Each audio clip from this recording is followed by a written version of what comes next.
नमस्कार, मी जतीन मोरे, आपला सम्राट मराठी लाईव्ह मध्ये स्वागत। आज आपण या ठिकाणी वासंबे जिल्हा परिषद निवडणुकीसाठी उभे असलेले महाविकास आघाडीचे उमेदवार संदीप मुंडे यांचा प्रचार या ठिकाणी सुरू आहे आणि या प्रचारामध्ये त्यांच्या पत्नी म्हणजे वासंबे ग्रुप ग्रामपंचायतीच्या सरपंच तथा जिल्हा परिषदेच्या माजी महिला बाल कल्याण सभापती या देखील या प्रचारामध्ये सहभागी झालेल्या आहेत। तरी आपण हा प्रचार करत असताना त्यांच्याशी आपण सम्राट मराठी चॅनलच्या वतीने थेट संवाद साधणार आहोत। उमाजी, सध्या वासंबे जिल्हा परिषद निवडणूक सुरू आहे आणि या निवडणुकीमध्ये पंचायत समितीकडून निखिलजी डवळे असतील, रोशनजी राऊत आणि जिल्हा परिषदेकडून संदीपजी मुंडे उभे आहेत। तर या प्रचारादरम्यान आज तुम्ही वासंबे ग्रामपंचायतीच्या सरपंच म्हणून ती भूमिका असेल, तसेच माजी महिला बाल कल्याण सभापती जिल्हा परिषदेच्या अशा या भूमिकेतून आज तुम्ही या प्रचारात सक्रिय झालेला आहात। तर पूर्वी तुम्ही सरपंचाची देखील उमेदवारी लढवलेली आहे महायुतीमधून, तर आता महाविकास आघाडीकडून हे समीकरण आम्हाला पाहायला मिळतंय, तर जनतेकडून कसा प्रतिसाद मिळतोय? नक्कीच आज महाविकास आघाडीचे अधिकृत उमेदवार वासंबे गणातले श्री संदीपजी सुदाम मुंडे यांची निशाणी आहे घड्याळ, रिच वॉर्डातील निखिल डवळे यांची निशाणी आहे हाताचा पंजा, मोपाडा वॉर्डातील रोशन राऊत यांची निशाणी आहे मशाल। महाविकास आघाडी एकत्र होऊन आम्ही निवडणुकीला सामोरे जाताना खऱ्या अर्थानं गेल्या काही वर्षात मी सभापती असेन, जिल्हा परिषदेचे सदस्य असेन आणि आत्ताच नुकताच झालेल्या निवडणुकीत मी सरपंच झाली असेल, ते ह्याचं सगळं श्रेय हे सर्वसामान्य जनतेला जातं। कारण आम्ही इतक्या वर्षात केलेली जनतेची सेवा, मग पक्ष कुठलाही असू देत, पण निस्वार्थीपणे 80% समाजकारण आणि 20% राजकारणातून आम्ही जी समाजसेवा करतो, ज्या मूलभूत सुविधा आहेत नागरिकांच्या त्यांच्याकडे प्रकर्षानं लक्ष देऊन जी कामं करतो, त्या कामाची मोबदला किंवा त्या कामाची पोचपावती म्हणून नेहमीच सर्व नागरिक आम्हाला साथ देत असतात।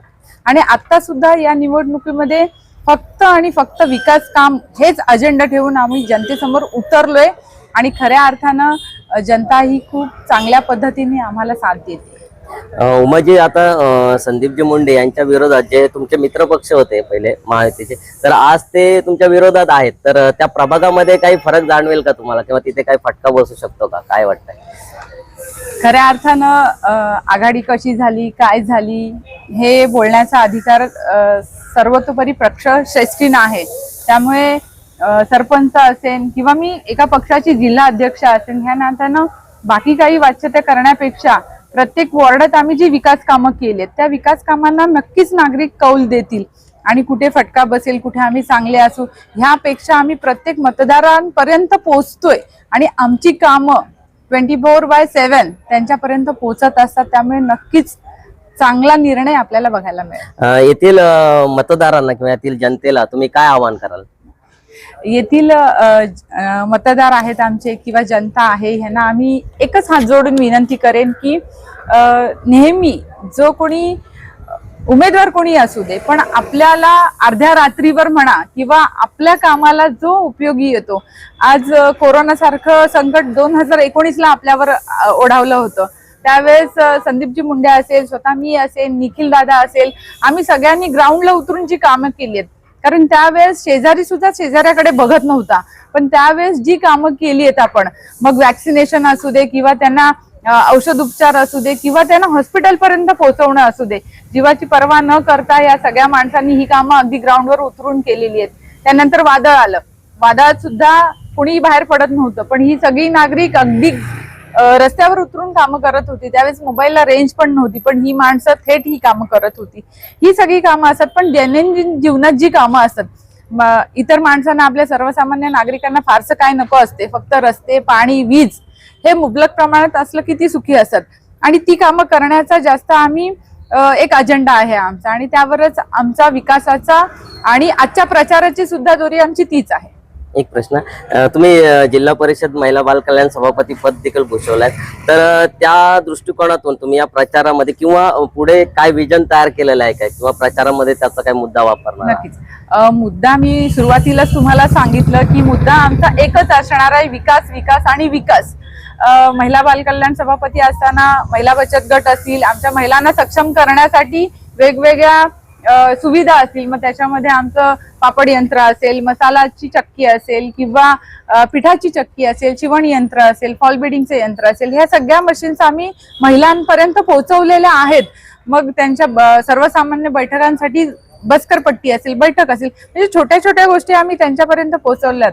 एकल पालकत्व ही एक योजना आहे, ही योजना असेल, आणि ही योजना सगळ्यात आधी मला वाटतं प्रभावीपणे आम्ही राबवली असेल तर ती कोरोना नंतर. कारण कोरोना हे संकट असं होतं की कुणालाही माहिती नसताना बऱ्याचशा जणांचं पितृछत्र हरवलं, आणि त्यानंतर ही योजना खऱ्या अर्थानं आम्ही त्या सगळ्यांपर्यंत पोहोचवली. मग ती महिला असू दे किंवा तो पुरुष असू दे, त्यांच्यापर्यंत ह्या योजना आम्ही पोहोचवल्यात, आणि खऱ्या अर्थानं इथं आम्ही सक्षमीकरणाला सुरुवात केली आहे. त्यामुळे नक्कीच कुठेतरी ते सुद्धा आम्हाला उपयोगी येणार आहे. ताई, एक शेवटचा प्रश्न, का येथील जे आता महिला बचत गटांचं तुम्ही बोलले, तसं इथं बऱ्याच प्रमाणे शहरीकरण किंवा नागरीकरण होत आहे, तर येथील बचत गट असतील, त्यांचे काही उद्योगधंदे असतील छोटे, तर त्यांना काही बाजारपेठ वगैरे उपलब्ध करून देणार आहेत, त्याचा काय आहे का? काय 100% भविष्यात आमचं एक विजन असं आहे की प्रत्येक प्रभाग संघाला स्वतःचा ऑफिस असा हक्काचं, जेणेकरून तिथे आमच्या महिला सगळ्या बचत गटाच्या येऊन विचार विनिमय करून त्या ठिकाणी काहीतरी उद्योगाची सुरुवात करणार. पण त्याच्या आधी असं मी म्हणेन तुम्हाला की आमच्या बऱ्याच महिला या लखपती दिदी झाल्यात. दुसरी गोष्ट म्हणजे लाडकी बहीण योजना ही तर सुरू झाली आहे त्यांच्यासाठी. आमच्या आदितीताईंनी खूप मोठं काम केलंय की लाडकी बहीण योजना त्यांच्यासाठी सुरू केली आहे. आणि उद्योग म्हटलात तर छोट्या छोट्या उद्योगांसाठी CFR फंड आम्ही त्यांना उपलब्ध करून दिलेले आहे. भाजीपाली म्हणा, केक म्हणा, किंवा पापड लोणचे म्हणा, कडधान्य म्हणा, अशा वेगवेगळ्या योजना आणि व्यवसाय त्या करतात. अगरबत्ती बनवणं म्हणा किंवा मेणबत्ती बनवणं, छोट्या छोट्या कापडी पिशवी म्हणा किंवा कागदाच्या पिशव्या म्हणा, हे सगळे व्यवसाय ऑलरेडी सुरू आहेत. फक्त त्याला मोठं स्केल देणं गरजेचं आहे. आणि भविष्यात आमचं विजन असं आहे की प्रत्येक महिला बचत गटाचा एक स्वतःचा गाळा असावा किंवा स्वतःला काहीतरी विक्री केंद्र असावं, हे भविष्यात आमचं विजन आहेच.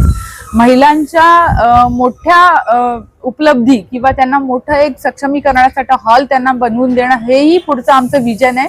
आणि ऑन प्रेसेस हे सगळं आहेच आमचं, आणि हे नक्कीच भविष्यात आम्ही महिला सक्षमीसाठी करणारच आहोत.